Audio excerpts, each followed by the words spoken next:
Banii aadam oomisha keessan beeksifadhaa nuun jedhanii kunoo ganamaa galgala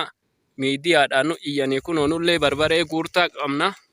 Barbareen keenya akkana jira kunoo laalaatti bakka jirtan maraa nuu birmadhaa barbaree guurtoo qabnaa nutti bayaa barbareen kana fakkaata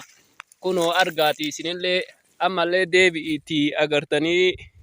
warri tiiktookii keessa jirtanii fi feesbuuka keessa jirtan instagiraama tiwiitara yuutuubii fayyadamtan guutuun keessanuu warri viidiyoo kana argattan nuu birmadhaa nutti bayaa isiniin jenna. Ammallee banii aadam waan ajaa'ibaa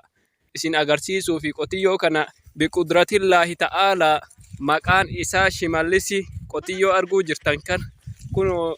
laalaa garaa kanallee guddataa qotiyyoon kuni maqaan isaa shimallisi waan rabbi wali qajeelcheef hin beeynu akkasumas waan ajaa'ibaa isin agarsiifna. Kunoo hoolaa tanallee maqaan isii Adaanechi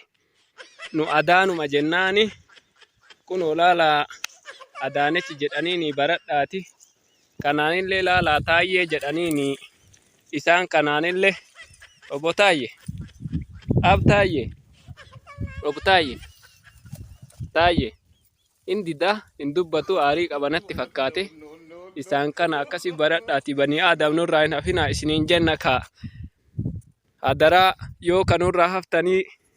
du'ateen irra hin dhaabatinaa du'atee sanirra hin dhaabannu qabrii waliirra hin dhaabannu akkasitti jedhee taani deebi'iiti ammallee waan biraa irratti aga wal agarrutti amaana keessa nuu jiraadhaa.